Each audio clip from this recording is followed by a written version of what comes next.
آقا سلام عرض کردیم، خیلی خوش آمدید. سلام علیکم و رحمت الله. بر ما توفیقیه که خدمت شما و بینندگان خوبمون هستیم. بسم الله الرحمن الرحیم و الحمدلله رب العالمین. درود میفرستم بر پیامبر مهربانی ها، نبی مکرم اسلام، اهل بیت آن پیامبر بزرگوار. عرض ادب و احترام هم دارم محضر بینندگان خوب برنامه. انشالله امروز در خدمت حضرت عالی مطالبی رو بیان بکنیم که قابل استفاده میکنیم حتما مثل جلسات گذشته و در خدمت شما هست. حقیقت هم اینه که جناب آقای قوامی عزیز، تربیت کردن به کار واقعا جهادیه، یعنی خیلی پرارزشه و من همیشه میگم انگار ما حق تربیت رو نتونستیم ادا بکنیم، در حالی که اصلا نظام آفرینش با هم محوریت مسئله تربیت انگار شکل گرفته. همه انبیا و اولیای الهی آمدن که بشر رو در مسیر تربیت و هدایت قرار بدن. خیلی از اساتید ما که در مباحث قرآنی خب متبحر بودن، یه تعبیری معمولا کلیدواژه‌ای رو در کلامشون میتونستیم پیدا بکنیم، میفرمودن که اصلا قرآن کتاب تربیت است. یعنی خداوند متعال ماندگارترین، پرارزشترین معجزه خودش رو در اختیار تربیت انسانها قرار داد که انسانها به واسطه او تربیت بشن. و واقعا تربیت خیلی ارزشمنده و ما هم باید بالاخره حق شناس او باشیم و در مسیرش هم حرکت بکنیم. دلیلش هم اینه که ببینید خداوند متعال هدف خلقت رو در اون آیه شریف ما خلقت الجن و الانس الا لیعبدون بیان فرمودن. یعنی همه ما آمدیم برای بندگی کردن خدا. بندگی هم محقق نمی شود مگر با تربیت دینی. یعنی تا تربیت دینی محقق نشود بندگی هم شکل نمیگیره. برای همینه که ما مسئله تربیت رو باید جدی بگیریم. ما گفتیم در تربیت یکی از ارکانش اینه که ما بتونیم با متربی ارتباط خوبی برقرار بکنیم، با فرزندانم ارتباط گیری خوبی داشته باشیم. خب موانع ارتباط گیری رو 8 9 تا 10 تا مورد رو بیان کردیم.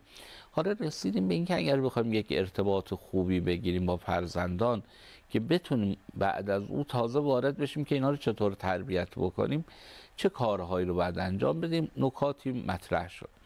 اما اونی که امروز میخوایم محضر بینندگان خوبمون بیان بکنیم اینه که ما به عنوان مربی، پدر، مادر باید تو نگاه بچه‌ها یک انسان‌های شاد، با نشاط باشیم.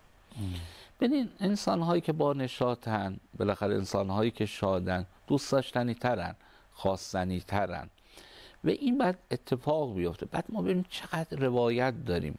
اصلا یکی از ویژگی‌های اهل بیت علیهم السلام وقتی در ارتباط با مردم بودن این تبسمشون، چهره گشادهشون بود، اون نشاطشون بود که با مردم بالاخره زمینه ارتباط رو فراهم میکردن.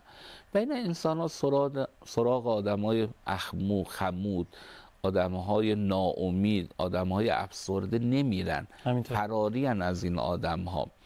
پس ببینید این نشاط و شادی در محیط خانه و خانواده میتونه خیلی به ما چیکار بکنه؟ کمک بکنه. اما برخی میپرسن خب حالا یعنی چی؟ این شادی و نشاطی که بیان میشه منظور چیه؟ اصلا گاهی اوقات ما ادای آدمای شاد رو در بیاریم یا میتوانیم حقیقتا از عمق وجود بالاخره این شادمانی رو داشته باشیم. ببین شادی یک تعریفی داره که اگر ما مقید به این تعریفش باشیم و انشالله دنبال بکنیم میتونیم آدمای شادی باشیم. یعنی آدمای شاد آدمایی هستند که در مواجهه با مسائل رو میتونن خوب حل بکنن، یعنی نمیمونن تو یک مسئله. بالاخره اگر یک گره، یه مشکلی جای ایجاد میشه راهی براش پیدا میرن پیدا میکنن. و دیدی حتی خود دانش آموزان ممکن الان برخی از فرزندان از اون پای رسانه باشن، برنامه رو دارن دنبال میکنن، خطاب اون اصلا من بگم گاهی اوقات دانش آموز دیدیم مثلا مسئله ریاضی معلم بهش میده، اینا رو خودش میشینه با فکرش، اندیشش، با اون دانشی که معلم یاد گرفته حل میکنه. وقتی این حل میشه چه حس خوبی داره، این همون شادیه، چون حلش کردی. یه موقعی میبینی با یکی قهر میکنه، مشکلی داره، میبینی این ناشاد میشه، دلیلش چون این قهره یعنی که من نتونستم مسئله رو حلش بکنم، حس بدی با من همراه خواهد بود. پس انسانهای شاد، انسانهای در یک کلمه انسانهای موفقن، انسانهایی که در مسیر موفقیت قدم برمیدن. پدر و مادرم باید همینجور باشن. یعنی ما الان میگیم یه مادر میخوایم شاد باشه، خب باید چی کار بکنه؟ ببینید من 2-3 تا نمونه براتون بگم.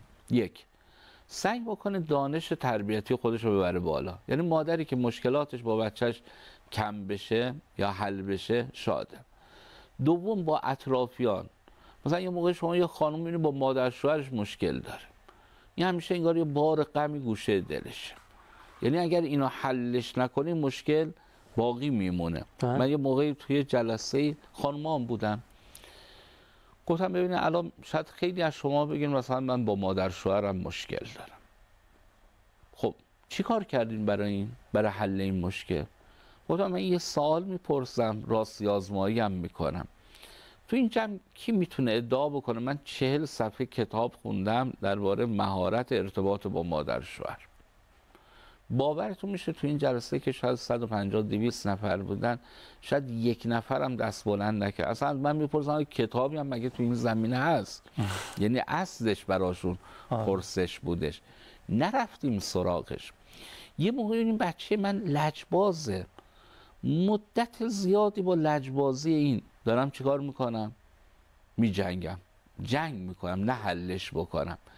در حالی که شاید همین مادر بره 20 صفحه کتاب بخونه، بعد میدونیم 20 صفحه کتاب برای خواننده، یعنی کسی که میخونه با یک سواد معمولی، تقریبا 40 دقیقه وقت میگیره. یعنی میگن هر فرد عادی تقریبا برای 1 صفحه کتاب 2 دقیقه نیاز وقت بگذاره. درست. خب 40 دقیقه وقت میگیره، یعنی کمتر 1 ساعت تو وقت نمیگذاری ولی یه عمر داری میجنگی. گاهی اوقات نمونه‌های دیگه داریم، میگه مثلا همسر من خسیسه، میگم خب الان آقا 40 سالم دارم با این خساست مثلا تحملش میکنم و صبر میکنم. میگم آقا تو به خودت ظلم کردی، تو این 40 سالی که میدونی مرد خسیسه چی کار کردی برای حلش؟ فقط رفتی باش جنگیدی؟ رفتی مطالعه بکنی؟ رفتی یه مشورتی بگیری؟ رفتی از تجربه افراد با تجربه استفاده کنی؟ میگه نه آقا مثلا ساختم و سوختم فقط. خب یعنی فردا باید بری جواب خودت هم بدی در درگاه الهی که به خودت هم ظلم کردی، یعنی مشکلی رو که میشده حل کنی حلش نکرد.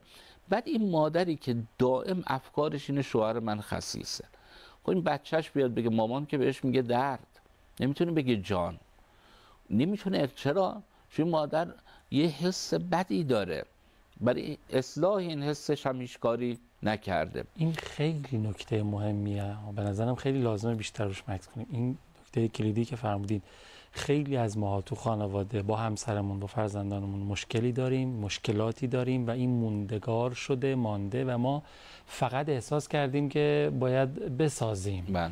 این همین که فرمودین بسازیم و بسازیم و اهل صبر باشیم و نه، فقط این نیست. ما باید اطلاعاتمون رو ببریم بالا، باید تلاش بکنیم، باید مشورت بگیریم برای حل موضوع. فقط قرار نیستش که مشکلی رو احساس کنیم که دیگه این قابل حل نیست و همینجوری بسازیم باش. خیلی همون درگیری موضوع هستیم. و دقیقاً هم میدونین جناب آقای قوامی عزیز، اینه که این هم اندیشمند، متفکر، دانشگاه‌های معتبر اومدن کار کردن روی موضوعات. یعنی گاهی اوقات می‌بینی اصلا با یک تدبیر خیلی مختصر مشکل حل میشه. من یه نمونهش رو براتون بگم. یکی از دانشگاه‌های معتبر جهان اومدن روی 231 زندانی که اینا بالاخره رفتارهای ضد اجتماعی داشتن کار کردن. چی کار کردن؟ گفتن ما این 231 زندانی فقط میایم اصلاح تغذیه میکنیم، غذاشون رو مشکلش رو حل میکنیم، بدخور نباشن، پرخور نباشن، غذای نامناسب نخورن. اینا میگن ما 8 ماه روی اصلاح تغذیه اینا کار کردیم، 38% رفتارهای ضد اجتماعیشون کاهش پیدا کرد. یعنی با یه اصلاح تغذیه. یعنی باور کنید من این موقعی توی مشاورات به آقایون و خانم‌ها میگم مثلا آقا تو با خانومت مشکل نه، با این خانومت کمخونه، این مشکل کمخونیشو حل بکنی آروم میشه، ولی یه عمری باش میجنگی این مشکل رو حلش نمیکنی، بعدش هم کارتون به طلاق میکشه، دلخورید از هم دیگه، خشم پیدا میکنید از هم، در حالی که اینو میشد حلش کرد. و برو حلش کن. دلیلش اینه که ببینیم ما گاهی اوقات نمیشیم فکر کنیم، اهل مشورت نیستیم. من خیلی عذر میخوام این تعبیر رو به کار میبرم، خیلی مواقع ما خودمون عقل کل میدونیم، بگم ما همه چیز رو میدونیم، اتفاقا از همونجا هم داریم ضربه میخوریم، از اینجا که خودمون عقل کل میدونیم حاضر نیستیم. گاهی اوقات شما مثلا میبینید خانم میاد تو مشاوره، میگه خب به شوهر میگه آقا شوهرم میگه بهتر از این مشاوره بلدم. ما بهش بگم نه خب بلدی، بیا مباحثه‌ای بکن با یه مشاور، اصلا به اونا یاد بده، شاید اونا دارن اشتباه. یه گفتگویی این نمیره زیر بار، ولی حاضره یک زندگی رو به پرتگاه بکشه، بچه‌هاش رو نابود بکنه، برای اینکه حاضر یه 2 تا نیم ساعت مثلا بره توی جلسه مشاوره بنشینه. من یه تشکرم بکنم تو این بخش اول، الحمدلله رب العالمین یه حرکت خوبی هم که الان در نظام درمان ما اتفاق افتاد، اینه که مشاوره ها هم بردن تحت خدمات درمانی و این خیلی خوبه، چون گاهی اوقات بهانه این که با هزینه‌اش بالاست نمیتونیم بریم و انشالله این حرکت ادامه پیدا بکنه. من معتقدم گاهی اوقات جامعه به بلوغ برسه، جایی که کسی میاد مشاوره باید بهش پولم بدیم، چون این هزینه‌های جامعه رو داره کم میکنه. یعنی انقدر مهمه اینکه توی این زمینه ما سرمایه گذاری بکنیم.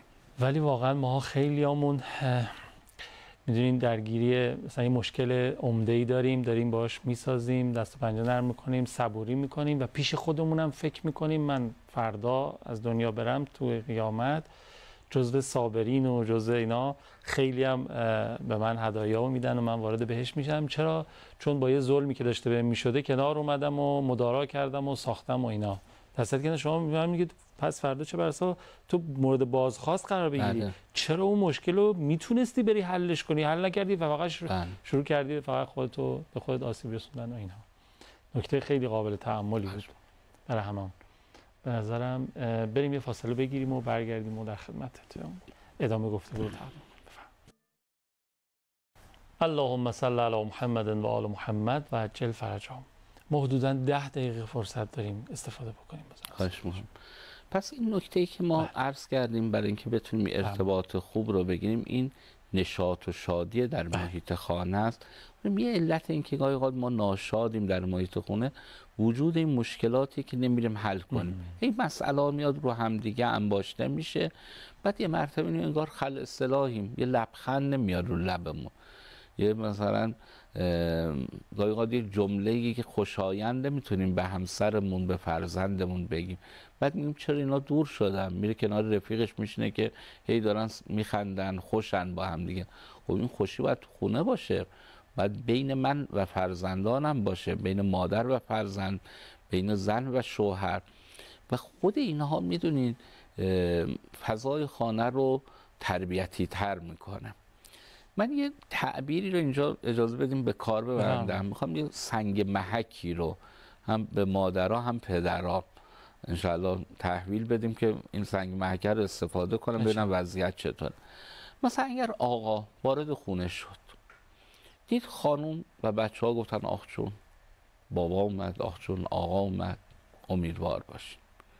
ولی اگر وارد خونه شدین گفتن دوباره اومد، این بدون محیط رو نتونستین شما با نشاطش بکنید.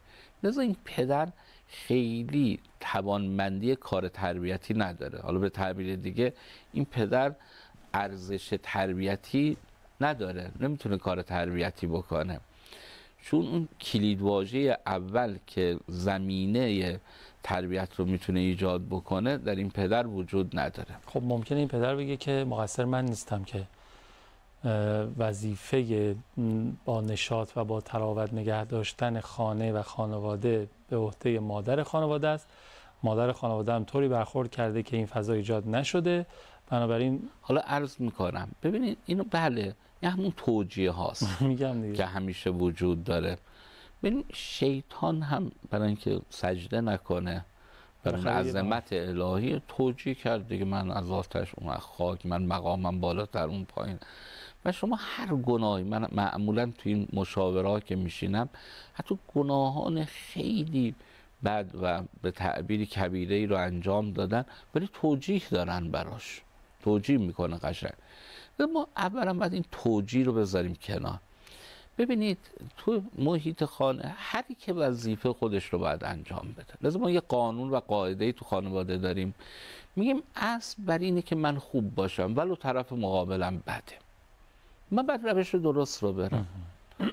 مگه میشه مثلا توی خیابون اگر یه راننده بد رانندگی میکنه اون بد راننده، منم بد رانندگی میکنم؟ نه، این توجیه نمیشه که. تو رانندگیت خوب، حالا او بله بد رانندگی میکنه، ممکنه عامل تصادف هم بشه، ولی تو اگر تو هم بد رانندگی بکنی عوامل تصادف بیشتر میشه. پس این قانون اول. به اتفاقا بنده معتقدم اگر ما بر مدار وظایف خودمون عمل بکنیم بخشی از بار زندگی رو به دوش میکشیم، بخشی از اون آرامشه تو خونه و محیط خانه میاد و حتی ضریبش میره بالا. مثلا مردی که خوب باشه، مبنا رو بر خوب بودن بگذاره، شاید بتونه 70% زندگی رو اصلاح بکنه. خانوم هم همینطور. یعنی اگر خودش خوب باشه، اینی که فقط فکر کن 50% داره سهم میده، برخی از مشکلات دیگر هم داره جلوش رو میگیره. حالا برای خانومام یه سنگ محکی معرفی بکنم. من خیلی مواقع به خانوما میگم ببین الان شما خانوم خونه دیگه، الان مثلا این بچه شما براش چه دلخوشی دارید؟ برای شوهرتون چه دلخوشی دارید؟ یعنی چی؟ اینجا مهمه. یعنی مثلا مادر میگه بچه‌م نمیاد با من صحبت کنه، میگه خب الان به چیه شما باید دلشو خوش کنه؟ مثلا اخلاقتون خوبه، مهربان هستید، توهین نمی‌کنید، بالاخره چی؟ یه چیزی هست که داره از شما دور میشه این بچه. مثلا خانم میاد میگه آقای ما میاد خونه هم دائم پای تلویزیونه، میگم خب آقا اشتباه میکنه، الان ولی تلویزیون رو خاموش کنه، شما الان چه جذابیتی براش دارید؟ این تازه میگه من تلویزیون بشینم تماشا بکنم که نجات پیدا کنم از دست این خانم. یعنی خاموش باشه شروع میکنه، باز حداقل این روشنه خیلی سمت من نمیاد. نه، ما باید دلخوشی برای هم دیگه باشیم، خصوصا برای فرزندانم. یعنی بچه وقتی اومد خونه اصلا مادرش یه آهنربا ببینه، نه اینکه دختر نوجوان پسر نوجوان میاد تو خونه اینقدر ما جایگاه خودمون رو آوردیم پایین تو نگاه فرزندانو، اصلا این بچه میره تو اتاق نهار آماده شد منو خبر کن، اینجوری هم با مادرش صحبت میکنه، انگار دور از جون مادرش مثلا گارسون خونه است. چرا؟ چون ما نتونستیم اون ارتباط رو برقرار کنیم. دائم رفتارهای تون، خشن، بگو مگو، امر و نهی، سرزنش، توبیخ داشتیم، خودمون رو جایگاهمون رو آوردیم پایین. ولی روی عبارت کار کنیم. زن و شوهر باید برای همدیگه دلخوشی داشته باشن، پدر و مادر هم باید برای فرزند دلخوشی داشته باشن. حالا انشاءالله بعدها درباره فرزندانم صحبت میکنیم که خود فرزندانم چطور برای پدر و مادر باید دلخوشی ایجاد بکنم. پس این نکته دوم، یعنی این برای شاد بودن، اینم سنگ محک. اما یه نکته سوم میرم من عرض بکنم. پس آقا سنگ محکش این شد که میاد خونه ببینه خوشحالن یا ناراحت، بله. بچه‌ها و حس خوبی پیدا میکنن از حضور پدر. خانم هم ببینه دلخوشی داره یا نه برای همسر و فرزندانش که مثلا به قول یه آقایی بود میگه وای تراشون، من دیر برم خونه شام منو خوردن خانم بچه‌ها. عجب. بعد بهش گفتم ببین، گفتم این ضعف توئه، یعنی معلومه اونجا جایگاهی تو این خونه نداری که اینجوری رفتار میکنن، ولی توی یک محیط خوب اینه که اصلا پدر یه رو 20 دقیقه نیم ساعت هم دیر میکنه انتظارش رو بکشن، یه پیامی بدن کجایید که این میرسید خونه. این جایگاه رو بعضیا با توپ و تشر و تحکم و اقتدار و اینا برای خودشون دست و پا میکنن، بعضیا با محبت. بله. اون محبت خیلی عمیق و ماندگار و اثرات خوب داره، ولی اون کی به نظر معمولا اون سلطه‌گریه، بدخلقیه طرف رو تبدیل به یه منافق میکنه، طرف مقابل نفاق ایجاد میکنه. ولی محبت نه، تبدیل میکنه به یه همراه. بله. اما این نکته سوم را من عرض بکنم محضر بینندگان خوبم، ما تو مسئله شادی و شادمانی در محیط خونه بعد فرمول هایی هم که میتونه نشاط تو خونه ایجاد کنه رو بلد باشیم. مثلا در روایت داریم حضرت فرمودن وقتی مرد وارد خانه میشه ادخال سرور میکنه، خداوند متعال ملکی رو برای او میآفرینه تا روز قیامت او رو استغفار کنه برش. یعنی گاهی اوقات من باید اصلا برنامه داشته باشم، الان میام خونه اولین جمله‌ای که میگم چی باشه. یعنی اون جمله لبخندی بنشونم روی اهل. بله، یه شادی رو بعد میدین خود اونا انرژی به من میدن. بله. دو تا جمله میگه منم خستگی طول روزم در میره. ولی همونجوری که در برنامه قبلی هم یه اشاره کردم، گاهی اوقات ما مردا باید شروع کننده برخی موضوعات باشیم، اینا جدی بگیریم. یعنی انتظار نداشته باشیم خانم شروع کننده باشه. مثلا وارد خونه میشیم خانم یه شوخی بکنه، تازه بهش بگیم به جای این بی‌مزه بازی برو یه چای بردار بیا، تو ذوقش هم بزنیم. این خوب نیست. برای ما شروع کننده باشیم و واقعا هم اینجوریه. همسر و فرزندان همراهی بهتری میکنن با آقای خونه. به نظرم وقتی شروع از طرف آقام باشه دوام و قوام و امتدادش بیشتر میشه. بله. زمانی که شروع از طرف خانم باشه. حتی گعده هایی تو خونه داشته باشیم. من نمیخوام بگم هر شب من حیث لا یحتسب باشه. مثلا یه مرتبه آقا بگه بچه‌ها خانم امشب بشینیم دور هم دیگه، میخوام ببینیم کی بیشتر میتونه بخندونه بقیه رو و واقعا هم پا بدیم به موضوع. یا کی بیشتر میتونه نخنده. دیگران تلاش کنن بخندونشون مقاومت کنن. یعنی میدونی این خود این سرگرمی ها بلکه حرکت ها رو رسانه انجام میده. واقعا این الگوها توی خانواده میتونه اجرا بشه. ما اینا رو باید در حد رسانه نبینیم. مثلا میبینیم که در برنامه‌ای رو ایجاد میکنن، مثلا بخندونن دیگران رو با طنزی، نمایشی، پانتومیمی. بله، بیاریم تو خونه. چرا ما فکر میکنیم همش باید نگاه به تلویزیون باشه، تلویزیون اتفاق رو رقم بزنه؟ این میتونه پدر اصلا خدمت شما عرض کنم که زمین خنداندن رو در محیط خونه فراهم کنه. مثلا یه سری بازی‌های خانگی هست، یه جستجوی ساده بکنن خانواده‌ها توی فضای نت، میتونن بازی‌ها رو با افراد خانواده با هم بازی کنن. اصلا بازی‌های فکری که وجود داره، اینا وقتی اهل خانه دور هم دیگه میشن یه لحظه این اصلا گذر زمان رو متوجه نمیشن. بله. و همون تعبیر هم داشته باشیم من کان عنده صبیون فلیتصاب له. آدم وقتی با بچه‌ها سر کارش میفته یه ذره بعد خودش رو بکشه پایین، تواضع داشته باشه، همراهی بکنه با اونها، بعد این فضای خانه یواش یواش تبدیل اون فضای بانشاد و شاد میشه که انتظار ورود پدر رو میکشن. ما بعضی وقتا میشینیم منچ بازی میکنیم، خوبه یا بده؟ خیلی خوبه. 4 نفری میشیم. بله. مثلا منچ 3 نفری هم بازی خوبه. بله. 2 نفری چی؟ 2 نفری هم خوبه. یه نفری که دیگه امکانش دیگه بیکار بودیم و اینا مهرهاشو بچینید. بله. خیلی ممنونم آقا. دست شما درد نکنه. سلامت باشید. مثل همیشه کلی استفاده کردیم و چیزای جدید یاد گرفتیم. عمومی نداریم. التماس داریم. خدا نگهدار شما. خیلی ممنونم از اینکه تا پایان برنامه خودتون رو تماشا کردید. 162 شماره روابط عمومی سازمان هست، اونجا اعلام نظر بفرمایید، خیلی خوب میشه. التماس دعا.